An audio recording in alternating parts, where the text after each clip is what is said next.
Welcome everyone. My name is Caitlin and I work for Northern Valley Catholic Social Service. I am an emergency preparedness educator for Butte County. I am very happy to be sharing this presentation with you all today. We understand that a disaster can happen at any time and being a little prepared can help save you and your family. That is why the state of California has created the Listos California campaign to be sure that you know what to do to be ready for a disaster.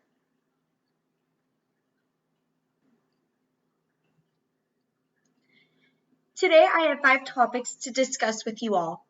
Those 5 topics include connect and protect, evacuation action, go bag basics, stay box basics, and some safety tips.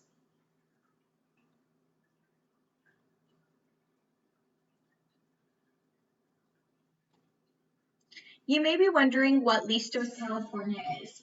This campaign is a new effort to boost disaster preparedness by engaging over 1 million of the most vulnerable Californians and connecting them with culturally and linguistically competent support.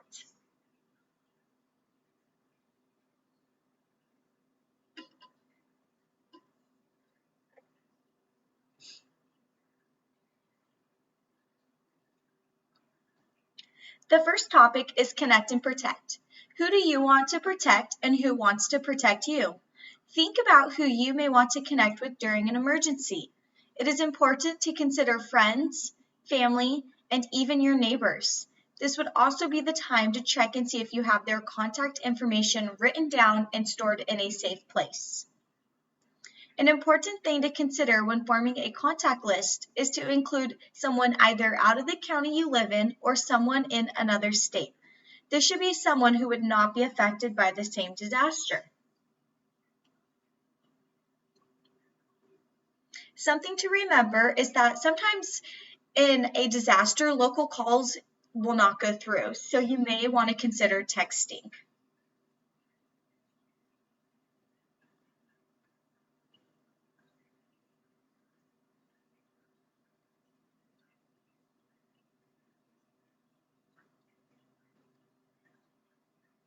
Evacuation action requires you to follow the guidance from the local authority, learn different ways to get out of your community, and be ready to go when the authorities request you to do so. You never know when a disaster may strike and you may have to leave. Being prepared before with your go bag and a connect to protect plan in an easy place is best practice to ensure that you and your family get out safely.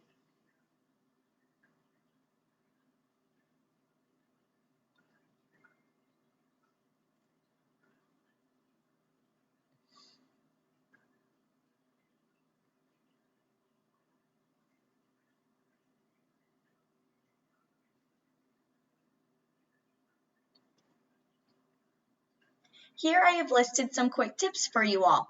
The first tip being listen to news and sign up for the local emergency alert system. In both Butte and Glenn County, the local emergency alert system is code red. If you have a cell phone with you, go ahead and pull it out. If you live in Butte County, go ahead and text Butte Alerts as one word to the number 99411. If you currently live in Glenn County, go ahead and text Glenn code red as one word to the number 99411. If you do not have access to text messaging, you can always call 211 to get up-to-date information.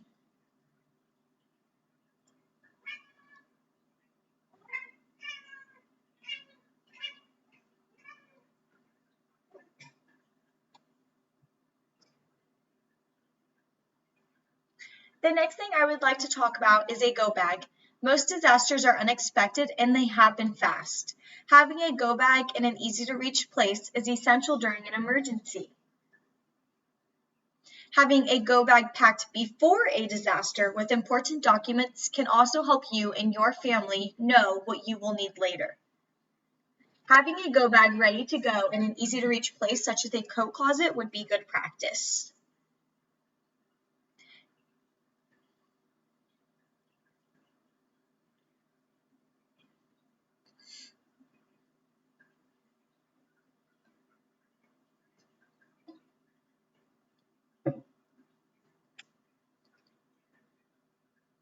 Some important things to consider for your go bag include documents, maps, cash, and medication lists. Important documents may include copies of your identification and insurance papers. Another important document would be pictures. Pictures of both your family and your pets, because it is always easier to identify people when you can actually show an image. This is especially important for pets, as a lot of animals may look the same. A fun activity for you to do at home is to take a selfie with your pet. So that way you could identify it if it got away from you in a disaster, and then you could actually prove that it is your animal. Another thing is that most people do not carry cash, but it is a good practice to have a small amount in your go bag in case you cannot use your credit cards.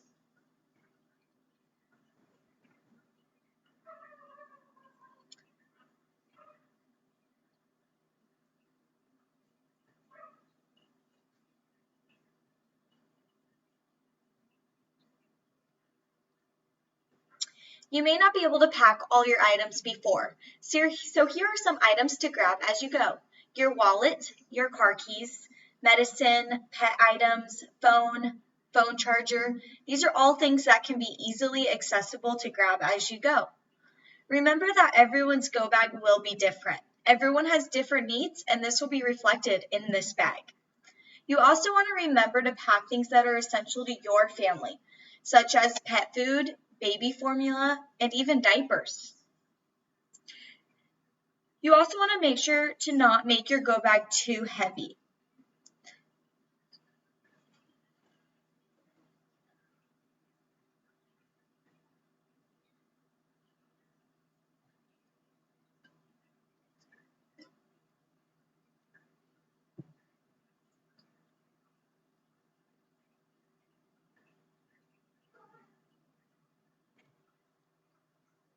Sometimes during a disaster, we may be asked to stay home due to safety. Therefore, we want to be prepared for that as well with a stay-at-home box. Adding items to your stay-at-home box a little at a time allows for you to be prepared without financially stressing. You want to prepare for at least 3 days without water and electricity to ensure that you have enough supplies for every person in your family. And don't forget about your pets. If you have any pets, you want to remember to pack items for them in your stay-at-home box as well, such as food and water.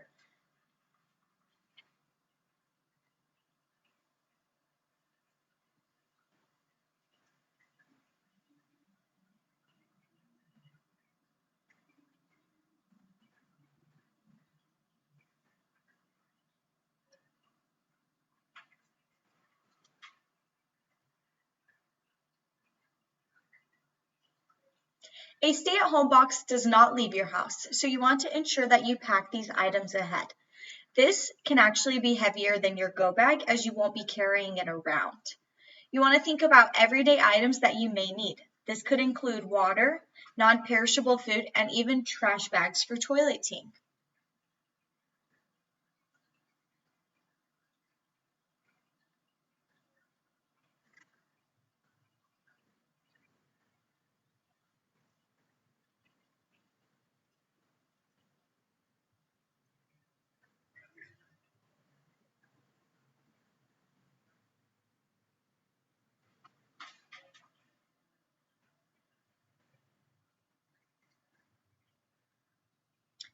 This slide reflects some safety tips.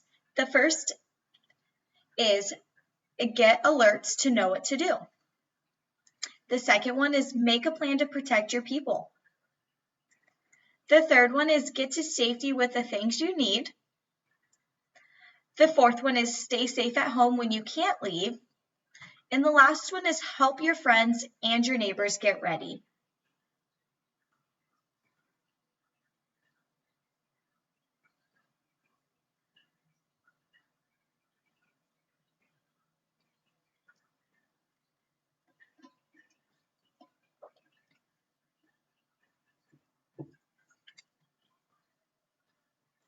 Public health emergencies can also happen at any time. Knowing what to do before and during is essential to your safety. Before a public health emergency, you should follow trusted sources of public health news, get a flu shot, stock up on food, supplies, and soap, get a thermometer, have cold and fever medicines on hand, and plan what to do in case anyone in your family gets sick.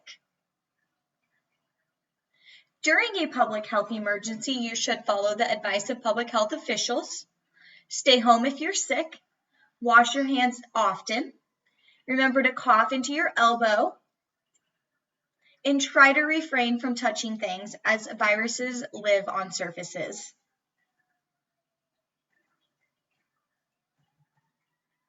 The thing I'd really like to emphasize is to follow the advice from trusted public health officials.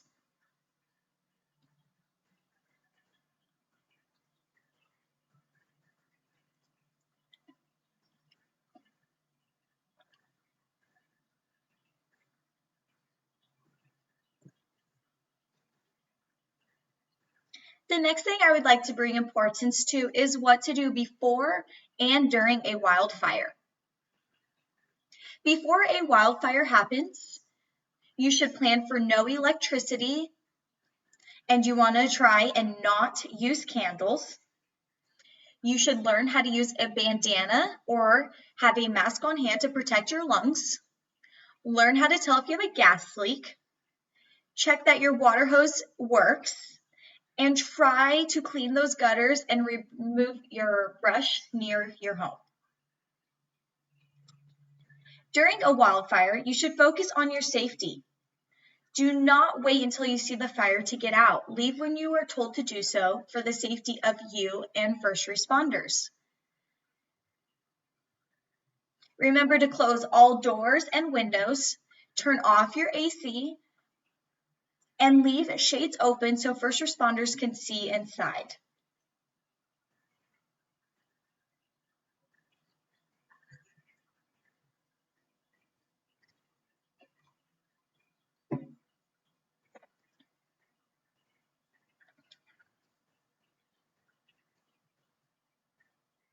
Next, we have earthquakes. While these may not be common in Butte or Glenn County, it is always great to know what to do before and during. Most of California does experience earthquakes, and you never know when you may be traveling and experience one. Before an earthquake, you want to earthquake-proof your belongings in your home. This means secure furniture to the walls, hang nothing heavy above a bed or a sofa or even a chair. You can even download the free MyShake app for earthquake warnings. You can practice earthquake safety drills and learn when to turn off gas, electricity, and your water.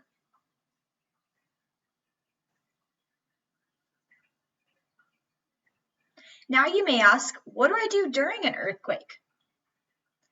First, you want to ensure you get under a table or a desk. You never want to run outside of a building during an earthquake, as things could fall and hit you, or the ground can even crack.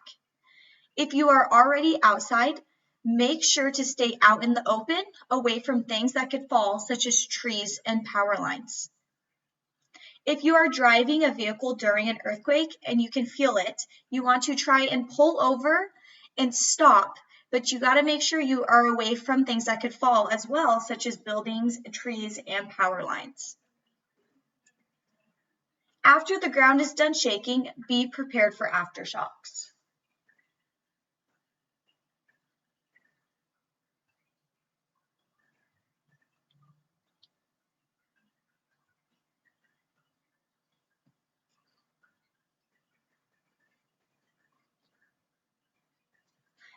In the Northern Valley, we are likely to see flooding.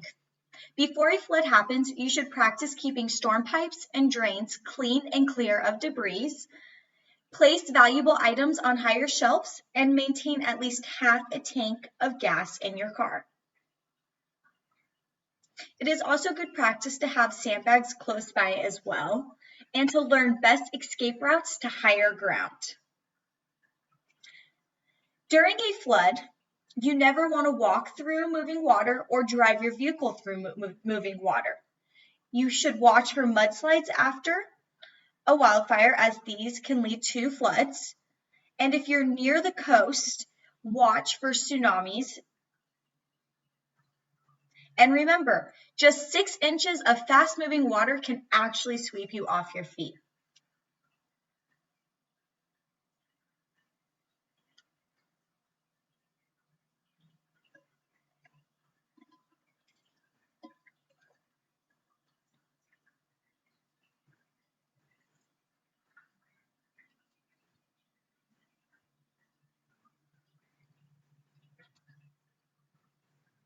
The next thing I would like to focus on is something very common in both Butte and Glenn County, and that would be power shutoffs.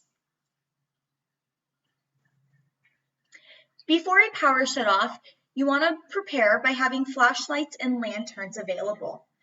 You want to refrain from using candles as these can actually start fires. You want to keep your phone batteries fully charged. Try and keep at least half a tank of gas in your car.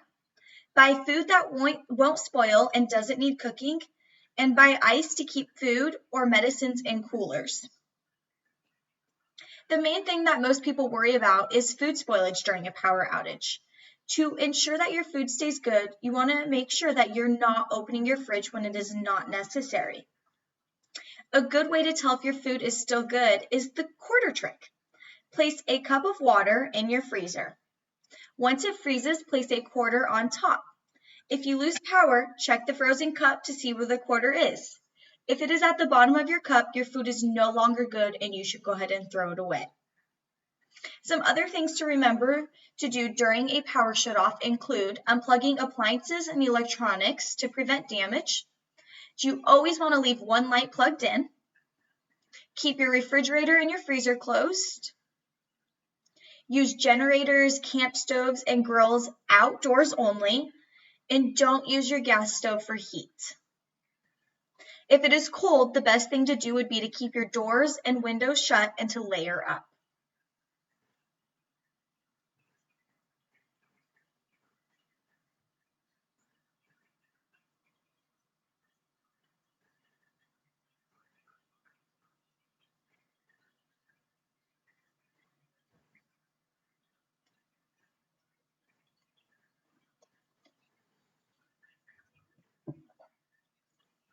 The next few slides will include some quick tips. You always want to plan and practice with your family members and even your pets. Having all members of your family present to make an emergency plan helps to ensure everyone will understand what to do in case of a disaster. Teach your kids how to call 911. If they are prepared to do this, it could allow first responders to reach you more quickly if you are unable to talk to 911 yourself. Children should be able to identify themselves and their location.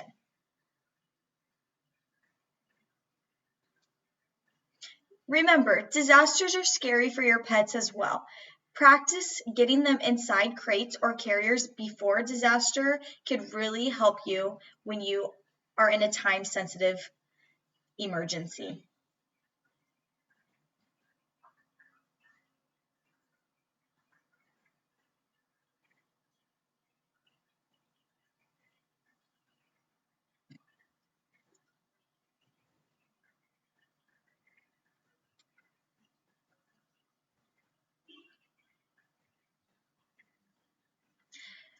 The first basic tip for any disaster is to carry identification. It is extremely important for all family members to carry some form of an ID, as you never know when you may get separated. This may be something you do not think about, especially for children. If your children do not go to a school where they provide them an ID, it would be best to get one through the DMV, as it is always easier to identify someone when they do have some sort of identification on them. If anyone in your family has a medical condition, you may also want to consider a medical bracelet. This could help first responders or anybody in the public if they find somebody in your family and that person is unable to speak. They could actually read the bracelet and be able to help treat them. And don't forget about your pets. They're just as important and should have a name tag on their collar as well.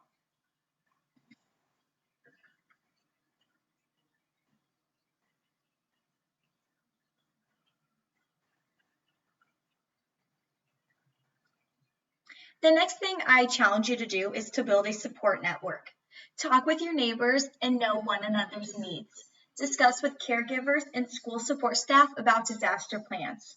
Do they have a method of reuniting people during a time of an emergency? You can always share keys with trusted friends, family, or even a neighbor in case you cannot get back home to pick up your kids or your pets.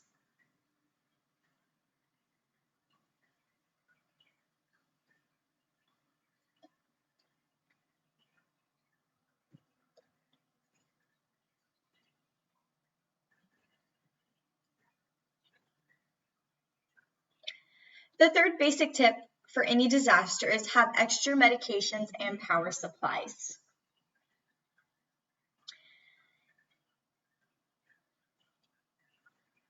Having your doctor's names and prescriptions in your go bag is important if a disaster strikes and you need to get a refill on your prescription. If your insurance allows, try to keep extra medication on hand or even ask a pharmacist if you can renew a 30-day prescription after 28 days. Always be prepared to keep medication cold and recharge your equipment before. You know your routine best, and this will differ from one person to another.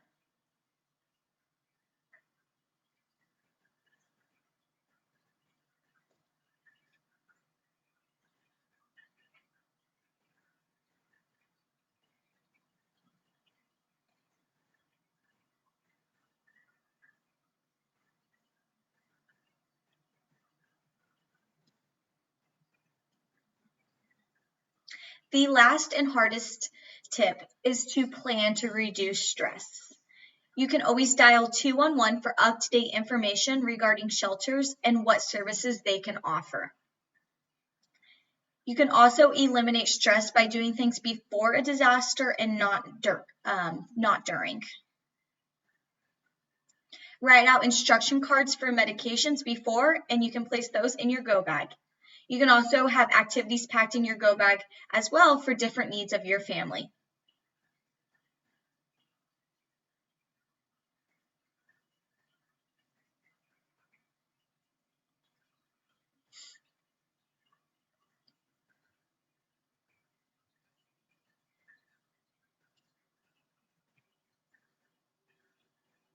Disasters are challenging for everyone, and they come at times we least expect.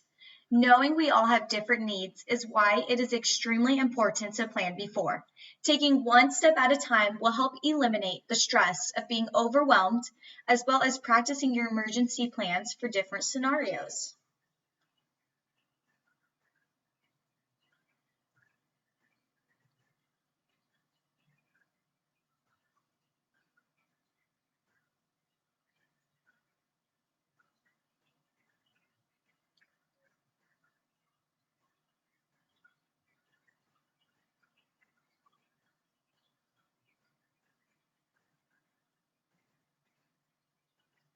The four squares you see on my screen reflect different populations: pregnant women, parents of children with autism or emotional disabilities, parents of infants, and caregivers.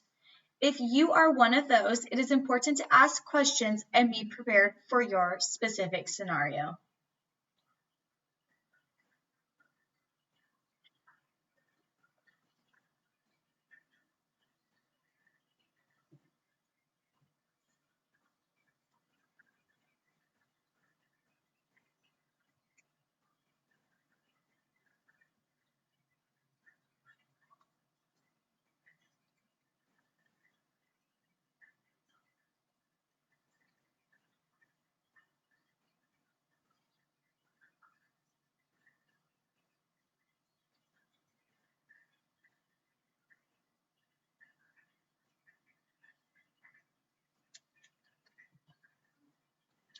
The next slide has four more populations: people with pets, people with developmental disabilities, people caring for older adults, and people with speech or communication disabilities. Knowing what you need for your specific situation is extremely important. Once again, I'm going to leave this slide up for a minute to allow you to read through them if you would like.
People with mobility and other disabilities, transportation challenged, people with limited English, and new Californians are also important. I really want to emphasize that all groups of people are important, and it is up to you to make a plan that is right for your needs. I can only provide the skeleton, but it is up to you to decide what is important and what you may need. Go ahead and take a minute to read all about these.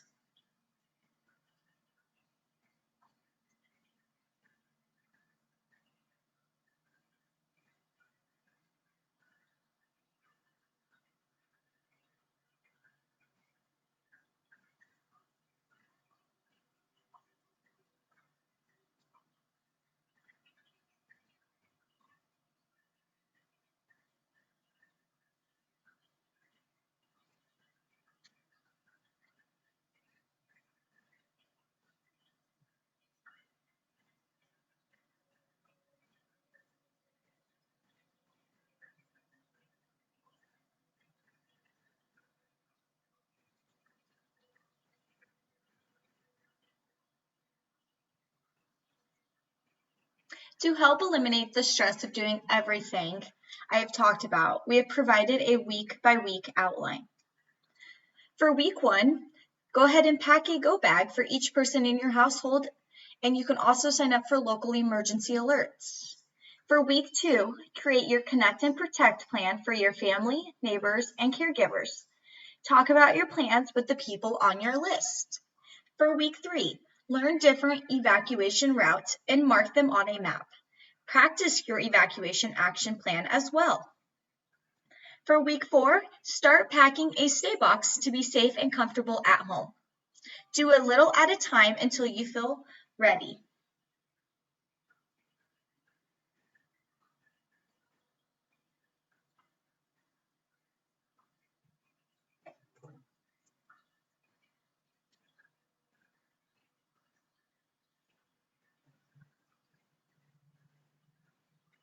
Here are a couple places you could look to when trying to find information for a disaster.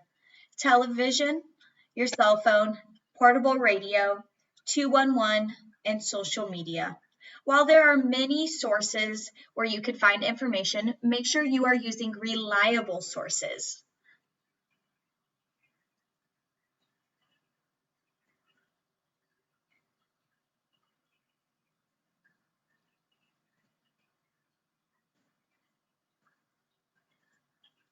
What can you do in Butte and Glenn County?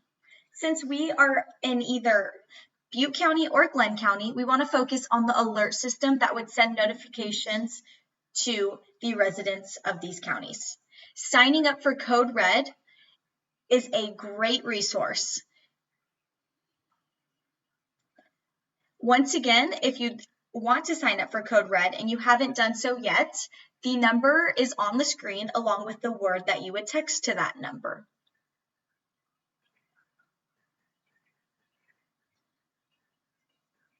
Another thing is neighbor check-ins.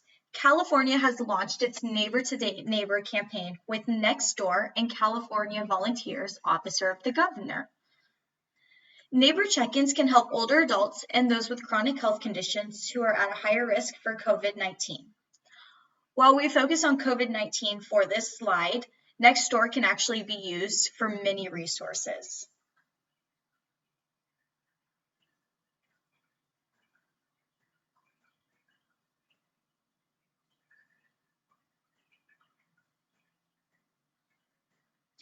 Another thing I really want to emphasize is to plan ahead for evacuating large animals such as livestock.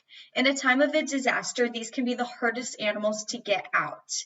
Ensuring that you have the equipment to do so can help save your animals in a time of need. Lastly, I just want to thank you for your time today.